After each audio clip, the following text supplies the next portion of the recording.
Okay, thank you for joining this webinar. And first of all, I'd like to thank Professor H. Ulrich Hoppe for offering to present in this webinar as a part of the LA EDM Special Interest Group webinar series. First of all, Professor H. Ulrich Hoppe is an APSCE Fellow since 2019, an Executive Committee member, and an Emeritus Professor of Collaborative and Learning Support Systems at the University of Duisburg-Essen in Germany. After receiving his PhD in Interactive Programming in Mathematics Education in 1984, he has conducted research on intelligent user interfaces and cognitive models in human-computer interaction. He refocused his research on intelligent support in educational systems and distributed collaborative learning environments in 1995. His recent research is focused on computational techniques for learning and knowledge building in various contexts, including higher education, as well as vocational education and training. In the context of learning analytics, he particularly pursues the integration and adoption of computational models, such as combinations of social network analysis with other techniques of data mining and analytics. And today he'll be presenting a webinar entitled Beyond Dashboards, Learning Analytics Architectures, Techniques and Applications. So thank you, Professor Hoppe. And whenever you're ready, please start your presentation. Thank you, Brandon. I mean, you know me as Ulrich, so I'm happy to be with you in this way. I hope you're all safe, and I really hope that we can see each other soon, also again face to face, maybe the next ICCE conference. Yes, I was asked to give a webinar in this context of learning analytics, and I thought, what would be the perspective that I would take on that? And my choice was to look a bit into the systems aspects of learning analytics. And even though you have dashboards now in the title as a kind of starting point, my point is, of course, the interesting thing is not really the surface, the dashboard that we see, but the interesting thing is what's behind. So I want to look behind dashboards with you in this presentation. Okay. So thanks, Brandon, for the biographic information. Just let me give you a few additional accents on what happened recently. So I finished my active service at the University of Duisburg-Essen. So I'm what sometimes is called an emeritus professor now, although in Germany this label is reserved for an earlier status that does no longer exist in our current career models. Anyway, something like that. I'm still doing work in the professional context with an institute called RIAS Institute in Duisburg. So not far from where I've been working before. And particularly with this RIAS Institute, we are engaged in two collaborative projects on a European level. One is called Courage and is about supporting young learners in developing resilience in dealing with social media threats and risks. That's financed by the Volkswagen Foundation. And the other is called CS Track. That's one of these official EU projects, and it is about monitoring and evaluating citizen science projects. The particularly CS Track is interestingly not based on intervention, it's just observing. Maybe in the future we can talk to you about our findings from these projects, but again, the rationale of this talk is to look from this computer science perspective on learning analytics, maybe systematize a bit certain systems aspects, and also reflect on some experiences regarding the affordances of the technology and also the issues with the technology. And in the final part, I want to elaborate on some challenges that I see as very important for future developments to do with privacy, for instance, the European GDPR regulations, and also this notion of explainability in systems that make algorithmic decisions that have an effect on humans, but they are not easily reconstructible. How do we deal with that? That's also a very interesting challenge. So dashboards, I said dashboards is only the starting point.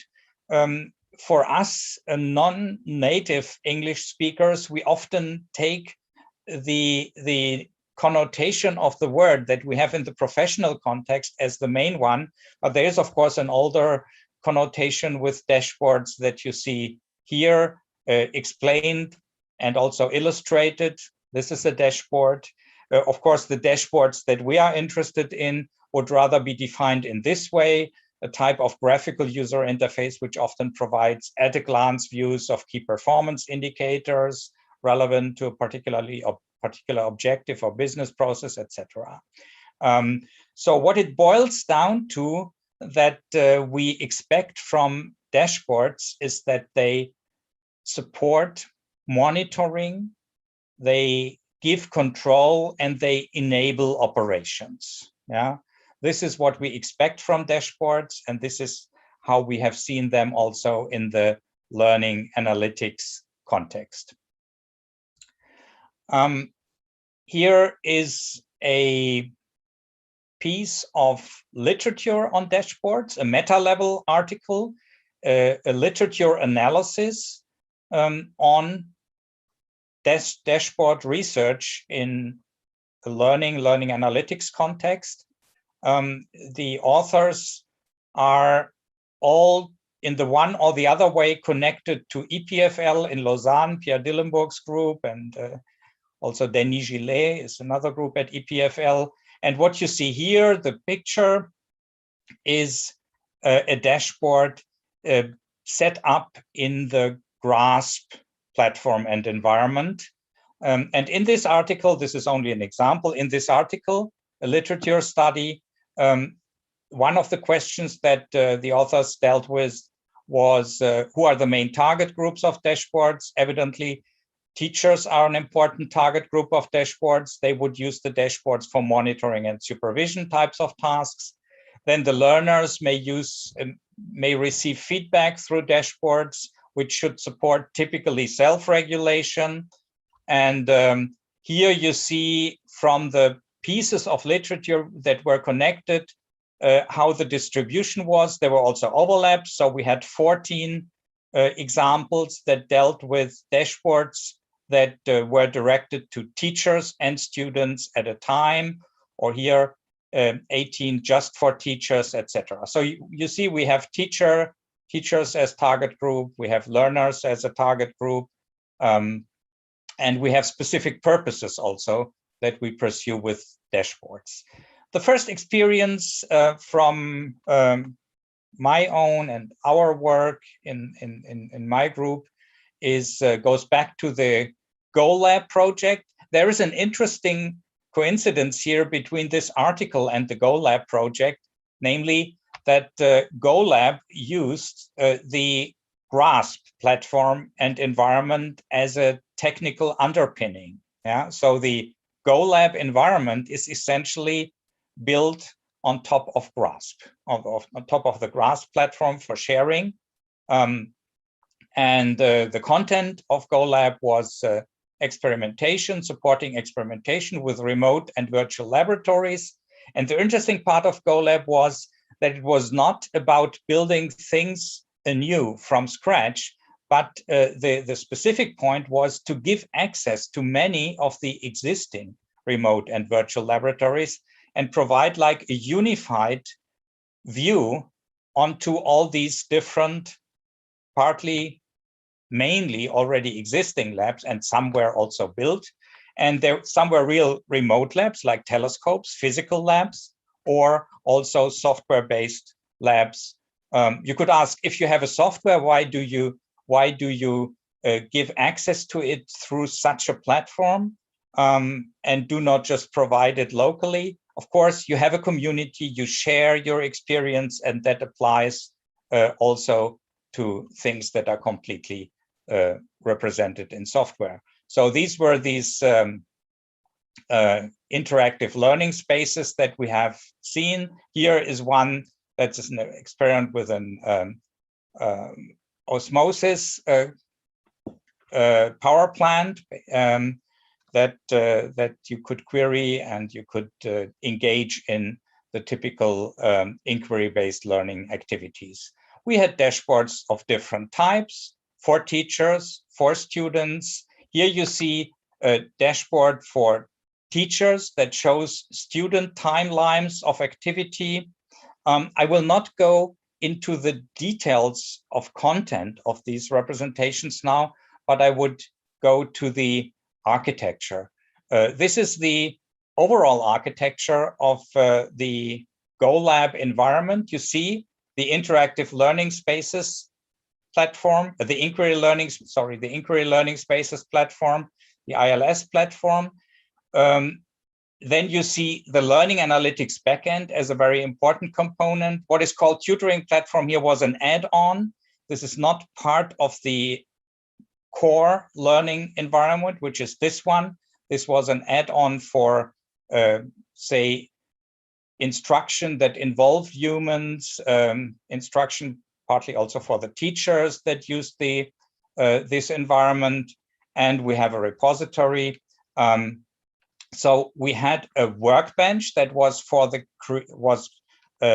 used for the creation also of new components, analytics components, based on certain, say, algorithmic preparations. And then we have, of course, the different types of dashboards. And we have a connection between the inquiry learning spaces and the learning analytics backend that, on the one hand, transfers information from this environment to the backend through logging.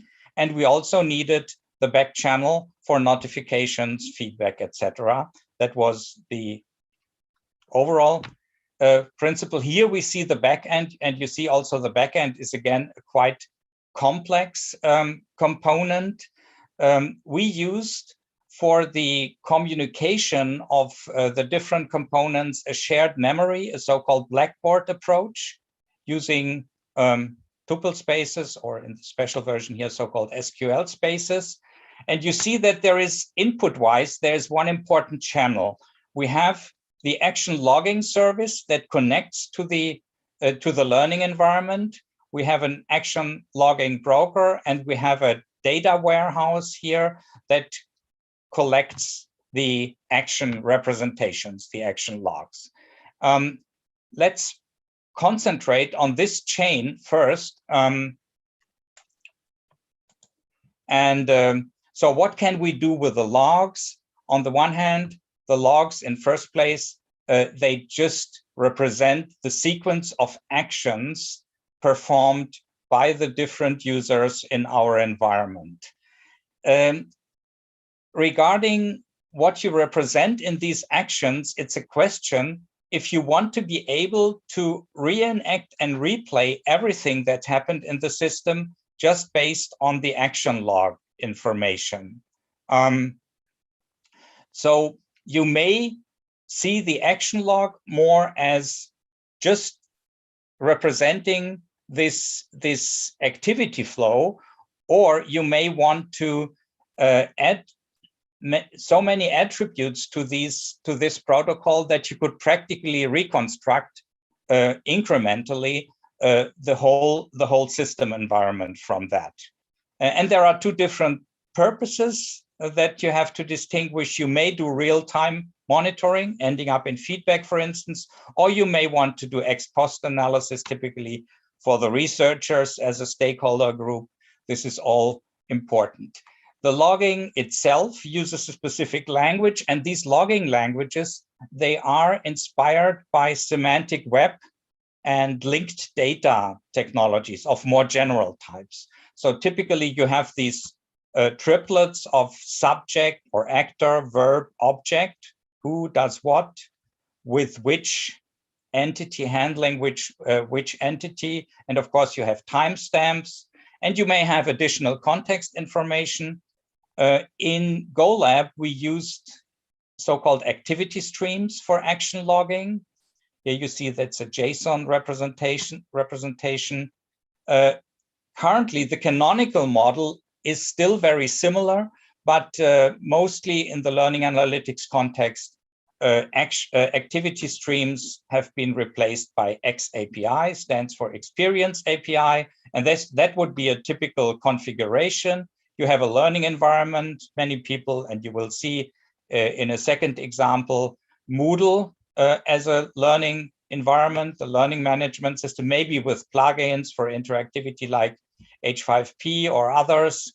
And you transfer these XAPI logs to a learning repository, learning record store, for instance, Learning Locker. And then from this repository, you generate the dashboards, the visual components that have to do with the analytics.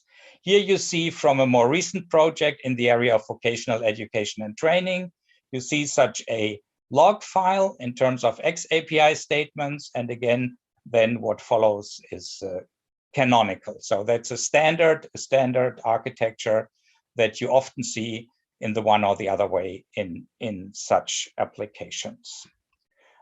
So action logging with Experience API is something that we are seeing a lot these days as an approach to building analytic systems. What is interesting here, if you have this architecture, it's straightforward to integrate input, action log input from different sources. So you do not have to unify the sources first in a kind of joint log stream, but you could send your logs from different components.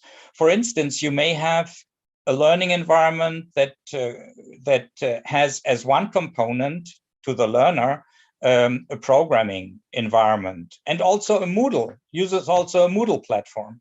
Then you can log from Moodle and from the programming environment, something like Eclipse or so, in parallel, and data will only be assembled in the learning record store.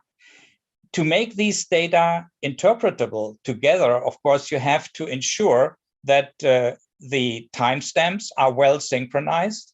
And if you want to talk about what users, individual users do, then you have to make sure that the user IDs are shared between these two systems. By the way, these IDs can be, and in many contexts should be, anonymized, but still be distinguishable. I will come back to that point later. And then you may have different types of contextual interpretation and use.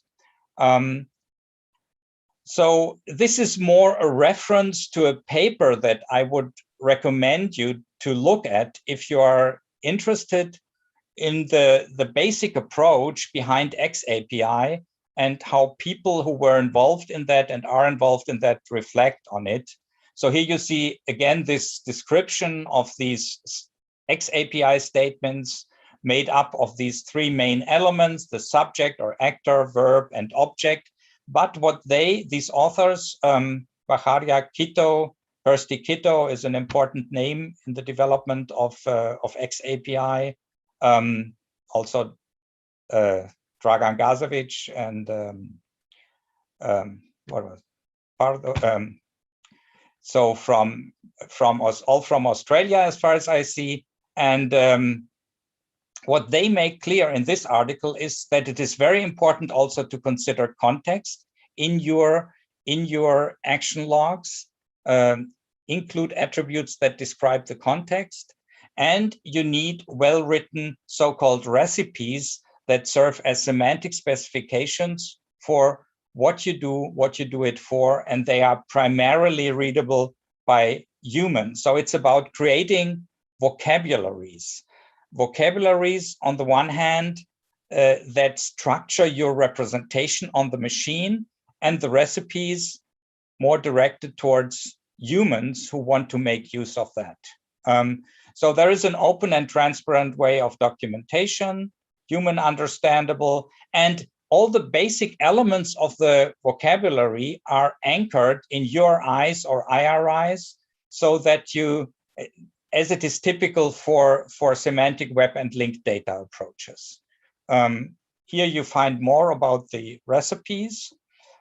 Writing such recipes is time-consuming and also is lacking certain desired flexibilities. For instance, you could imagine to have reuse through inheritance. Versioning could be supported better. And originally, the XAPI recipes were not really conceived as machine-readable resources. This can change with using JSON LD, linked data. And this is already discussed in the paper that I referred to here. There have been developments in this direction.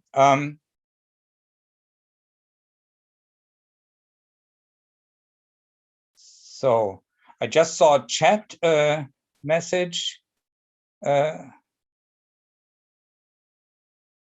Brandon, is there? Sorry. There was no connectivity problem or so, right? No. Okay, because I said I have experienced connectivity problems recently, so I'm watching out if something happens, but I hope everything is going well still.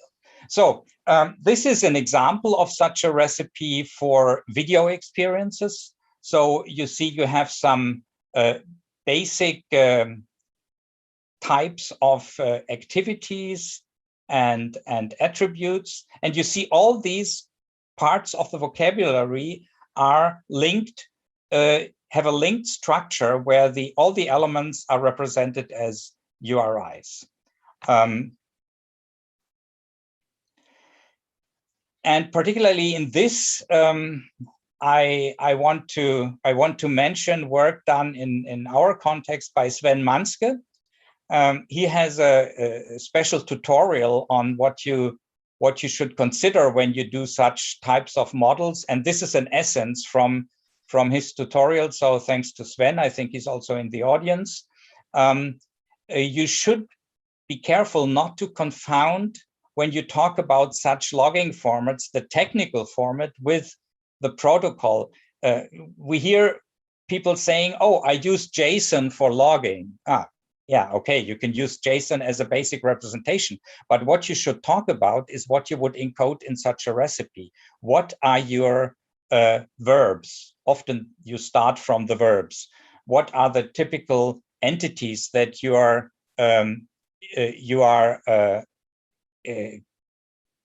associating the verbs with?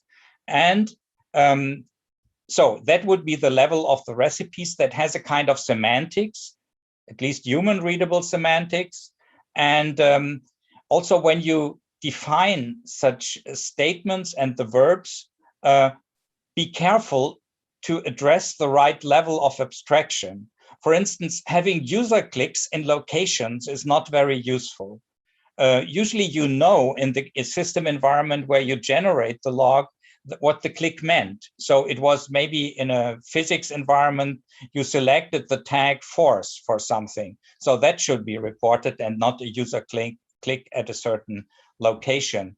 Then another very important point is are you addressing states or events? For instance, even with the same vocabulary, think of you have an update. An update can be a bunch of data, yeah, updating some information in your system, and you're talking about the information that comes in.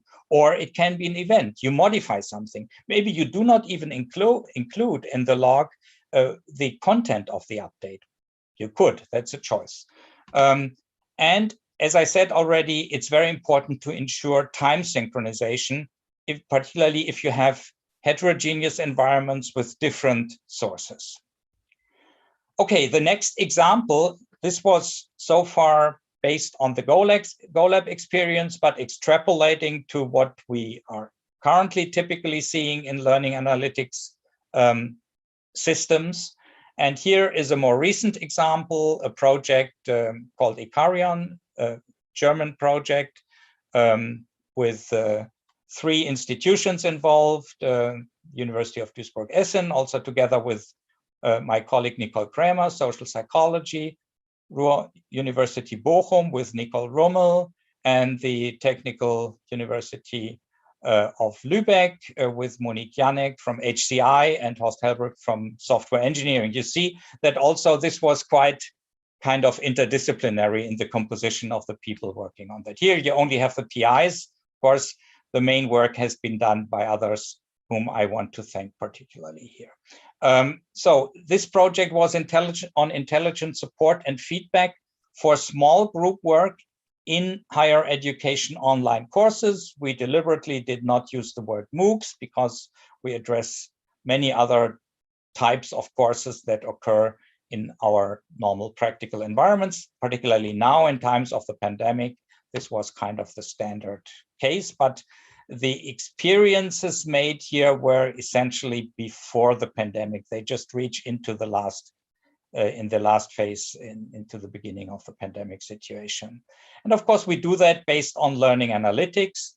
So we are talking about intelligent support for small group work in on-campus online courses and also inter-campus online courses.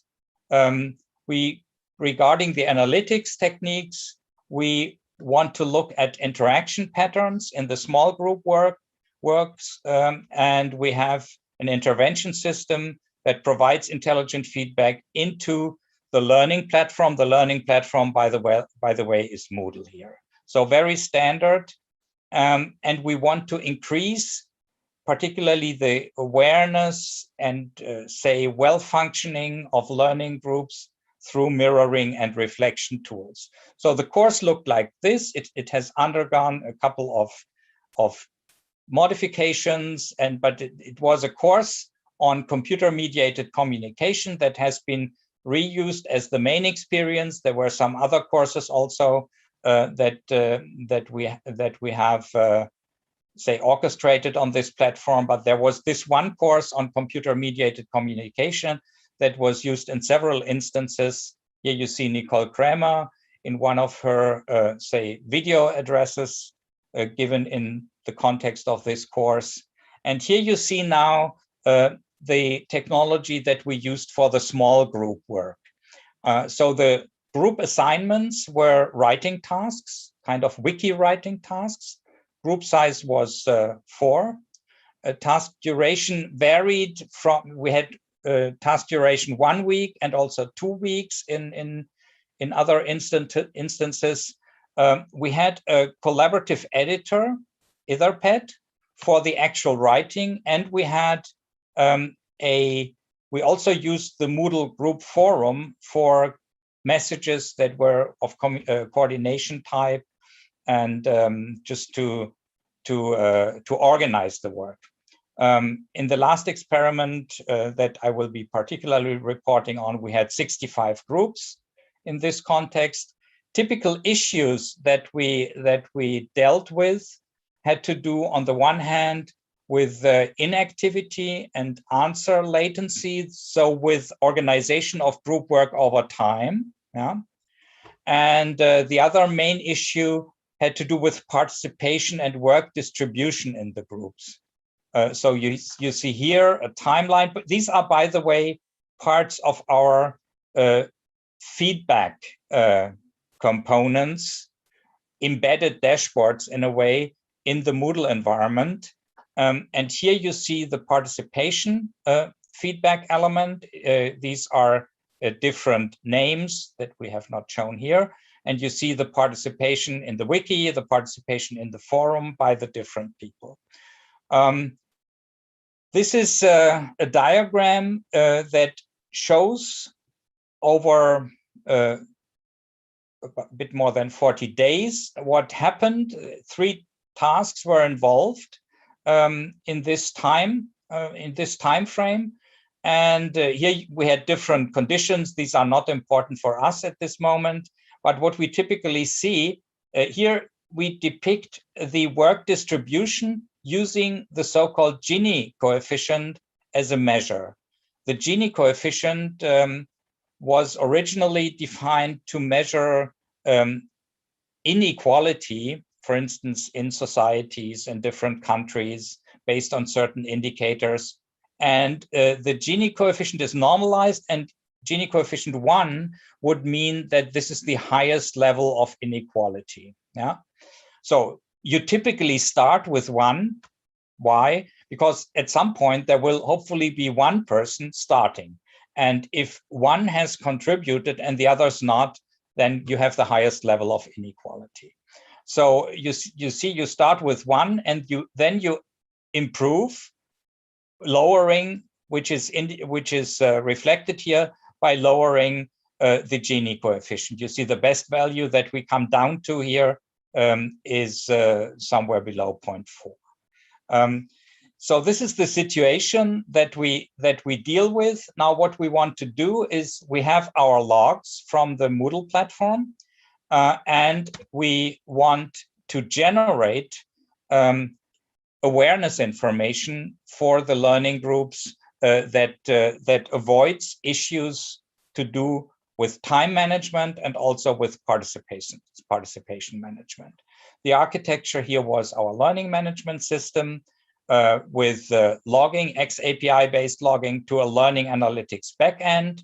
And then we had one special component here, a rule-based intervention system, and you could call it a rule-based expert system that took the results of the learning analytics and fed them back to the learning management system as adaptive feedback.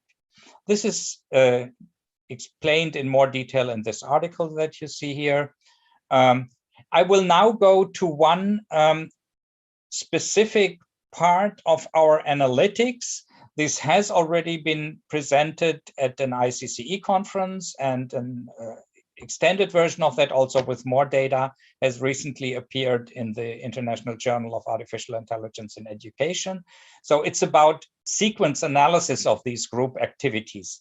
I will not redo this presentation in any detail. I just give you a glimpse of what we did here. So we have the action sequences, and we encode them on a level that distinguishes, classifies different activities, and also adds phases of inactivity to these representations. So the classes, the categories of activities that we have are, on the one hand, major contributions, depending on the number of characters inserted, minor contributions to a wiki article, then coordinations, and monitoring. The distinction between coordination and monitoring is a bit tricky, because coordination was seen as something prospective, organizing something, and monitoring more retrospective, analyzing,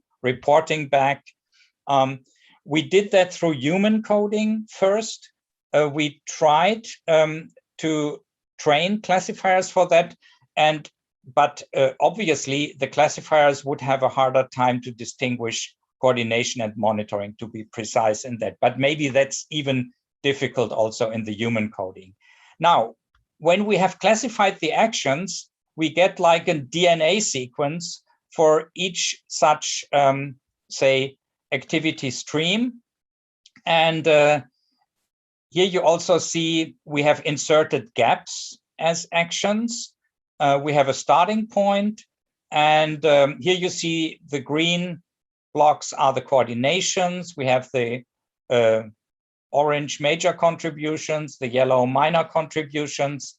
And this is how it looks like, how the sequences look like overall. And here we have applied clustering to these sequences, and we see 3 different clusters coming out, and they have different properties. The properties of these clusters are reflected in terms of the group behavior now. So we look at work imbalance. That would be one output criterion. You see here, cluster 1 has the lowest Gini. So the lowest imbalance means it's the most balanced. Cluster 1 is most balanced. It's also most productive in terms of word count of the wikis. The other two are characterized by still a better balance in the participation for 2 than 3, and productivity is a little higher for 2 than for 3. So these were the observations. What we did then is we applied a decision tree. We generated a decision tree that would classify the groups into these, classify the examples into the 3 groups. And you see here also the distribution of the groups. We had 26% in group 1, 18% in group 2, and 55% in group 3. Group 3 is kind of the not so good group. 26% are the first group, with 26% are the well-performing groups.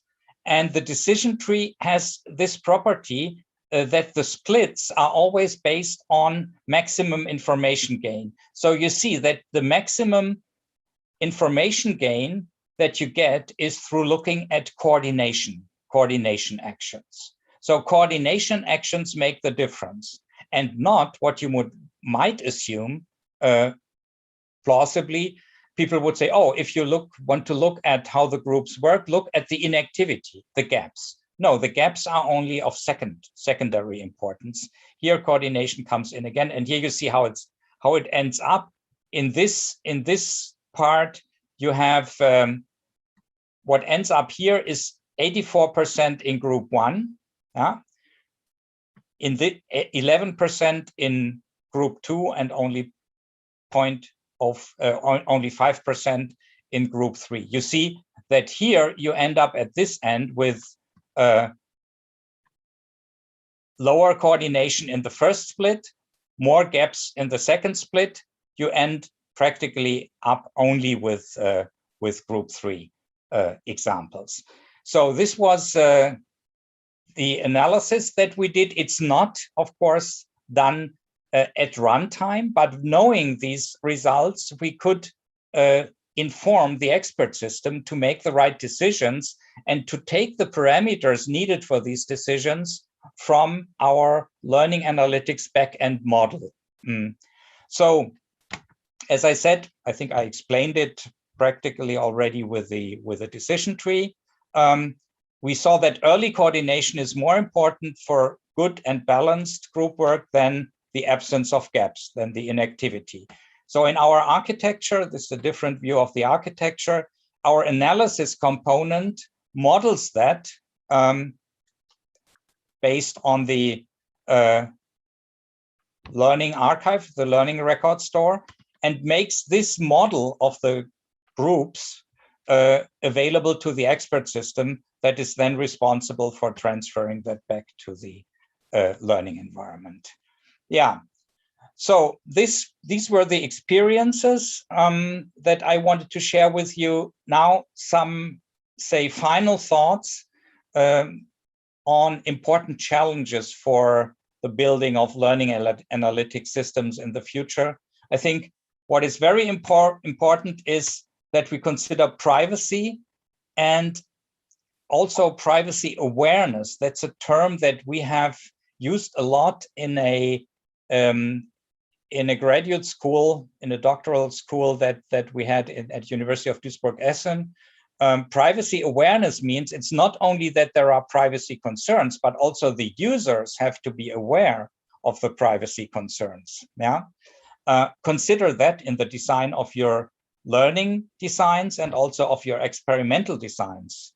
And what I also think is a very interesting and important challenge is to consider the recent discussions regarding explainability of complex, on the explainability of complex decisions which are typically based on AI algorithms, neural networks, for instance. How can you make such decisions? How can you explain them? How can you enable learners, users to reflect on what's going on with them by the virtue of these algorithms being built into the systems? So if you cannot really explain the algorithms, that's even sometimes difficult for the experts, as we know. How can you identify the possible consequences and what they relate to, particularly in your own behavior? Here's a paper recommendation on the privacy issue.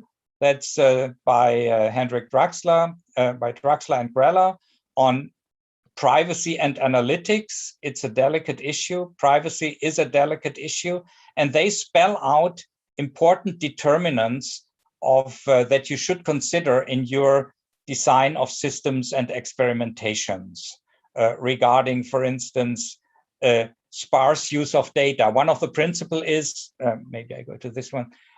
One of the principles is, you see the last bullet point here, do only collect data with a clear purpose. That's one of the, for instance, European GDPR principles. This reminded me of a discussion that we had in the old days of student modeling. Do only incorporate features in your student model or student models that make a difference in your system responses.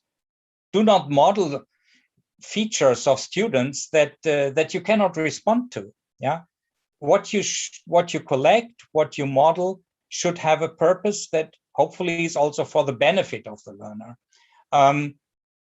Other important consequences on the technical level is ensure that the learning platform allows for opting out. This has consequences on the models that you can get, on the experimental designs that you can use. Think of that. Of course, anonymization is a well-known technique. Be careful to use good anonymizations. So also you may maintain distinguishability, for instance, of user IDs without having the real names in the system. This was the point about privacy, my remarks about privacy. I think for the sake of time, I will be very brief now. There was a workshop on explainable learning analytics. One that I participated in was at the ECTEL 2019. There was one before at a LEC conference, and also there was another workshop at LEC 2020 in Frankfurt. So the idea is bring this discussion about explaining AI algorithms that are part of our systems to the users involved, to the learning analytics domain. For me, that brings us back to things that we have discussed in open student modeling, inspectability as a first step. So work by Susan Bull, Judy Kay, Jim Greer, Diego Zapata from the old days, and still very important. There is also a question in our, say, analytics inventories. We may decide not to use multi-layer neural networks if we can have decision trees or decision rules, which, as you have seen, are really human interpretable. We have to check our algorithms for biases related to the learner groups and characteristics of these groups. You may look at work by Mikola Peczynski from Eindhoven. He has also made contributions to learning analytics, but his work is more general. So if you cannot really have the human inspecting the model, you may still provide narratives that allow the human to see certain possible causal change between one's own behavior and consequences that come to you as results of these algorithms. So that was what I wanted to share with you, and we still have time for questions. Thank you. Thank you very much to Ulrich for your very informative talk. I'd now like to open up the Q&A session. If you have a question, please use the Q&A function in Zoom, and we will field questions from there. So I have one from Ivica. Thank you, Professor Hoppe, for the great talk. In the context of complex decision and explainable AI, how much is, in your opinion, actually explainable? And more importantly, how do we explain to non-experts that some aspects of AI might not be totally explainable step by step, and it is not necessarily bad? Yeah, I think that this comes back to exactly the last point that I wanted to make. Even for us experts, we know that, say, if you take multi-layer neural networks, like they are used in deep learning approaches, we take it that we cannot trace back what a certain decision that is made by such a network is exactly based on, how it is elaborated. So that's a black box. But what you can do is you can bring to the awareness of the people involved if you make an input there, that could lead to certain consequences on the output side. Or if you have a certain characteristic, speaking of biases of algorithms that have been studied, some algorithms have, for instance, a gender bias. We know that, yeah? So if this is known, we can bring it also to the awareness of the user groups. If we really want to explain the chains of processing, I think we need also different types, maybe simpler types of models. As I said, we may use a decision tree instead of a multi-layer neural network, even if we give up on precision. Yeah, that might be a consequence. Yeah, but provide narratives that help the users to understand. The most important thing is always understand how you are involved in this, yeah? What you could change, or when you expose something, certain things about you, what could be the consequences of that? Yeah.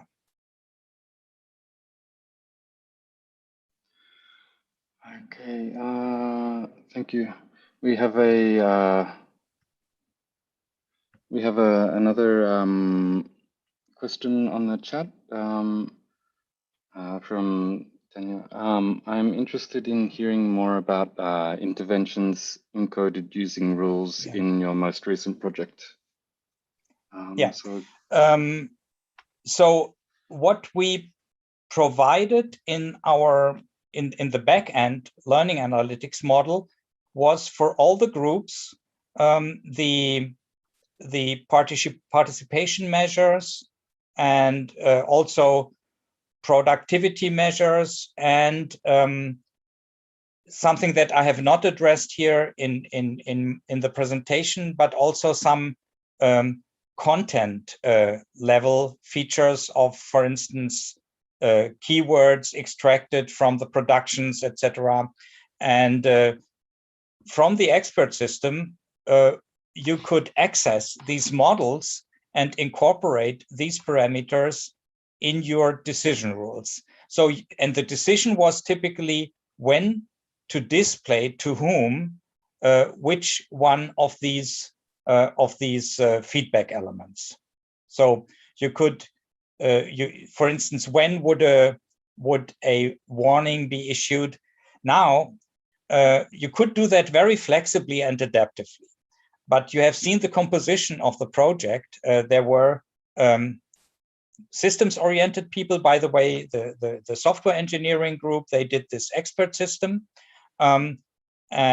We, as a computer science group, did the learning analytics backend, but we had the psychologists who needed controlled conditions also. that's why we did not go with full adaptivity. We typically triggered, we had certain triggering rules for the feedbacks, and then the psychology groups had designed different types of representation of the feedback. For instance, one thing was with a embedment with a human-like agent or not, and these kinds of things. But usually the flexibility that you could have in the triggering of the feedback, even down to giving different types of feedback to individual groups, was of course suppressed in our experiments because the psychologists would not have been able to deal with that as clearly defined separate conditions. That's something that you often find in these experiments, in these projects, where you have these controlled experiments. Yeah. There was also another point about the delicate paper. Maybe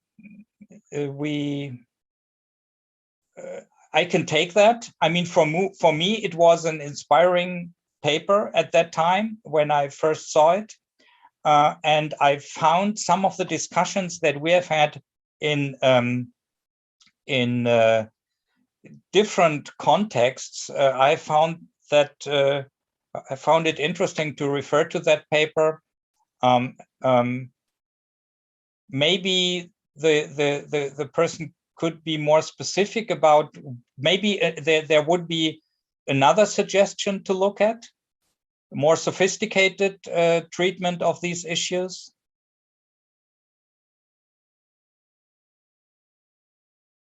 We don't have to do it now, but I would certainly be interested in that. Maybe it's further discussion to take offline. Yeah. So I would be interested in getting suggestions of things that of more sophisticated, more recent contributions in this line. Anyway, I think it is a challenge that we have to deal with, and the point is also that we have to build in these issues into our engineering and design decisions. That's the point. It's not just we do our engineering and design and then we talk to somebody afterwards about the say the GDPR compliance. I think we need to intertwine that more closely. So I have a question from talking about GDPR from Hiroaki Ogata about how our learning analytics research is actually how is learning analytics research being done in Germany with respect to it? Yeah, I remember a colleague who said when learning analytics came up, and at the same time we had this European privacy regulations, GDPR, he said, oh, learning analytics and also similar things more specifically going on in Germany. He said to me, look, I think we can't forget about learning analytics in Germany. This will not be possible. But I think this is not true. I mean, as I tried to pinpoint a few things that can be done also on a technical level and that should be done. So, for instance, in our ICARION project, we had a close contact with the data protection officer of Ruhr University Bochum, a very knowledgeable person who has been working in a computer science and society group for a while, and now he's consulting a number of universities. And we have discussed the opt-in, opt-out strategies that we used, and to the point where he said, okay, if you do it this way, then it's defendable. We have discussed, of course, we have this, sorry, there's somebody calling me on Skype. We have discussed the amount of data that we needed for our purposes so that we could defend our data storage choices. anonymization. For instance, we have, maybe I briefly share again this this last architecture slide, because it contains this part about the anonymization.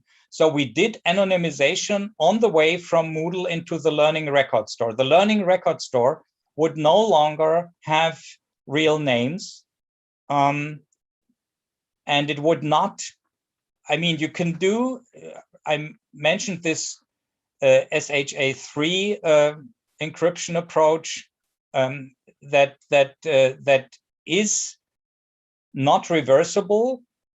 The other point is, of course, something may not be reversible, but if you have the data from the source environment, you might still re-encrypt and then get the same hash again. You have to avoid that also. So we did anonymization here, and here in the transfer, when you want to be adaptive, you have to have interfaces with Moodle where certain addresses are only resolved in the Moodle environment, because the Moodle environment, of course, has the user information. But you would keep it, say, off all the other components here. Yeah. Is that an answer? Yes, thank you for that.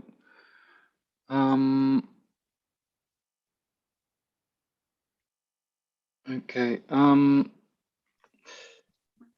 We probably have time for one more question. From Benedict, do you see any evidence of teachers or learners actually using dashboards to kind of game the system, so to speak? I think this depends a lot on the framing.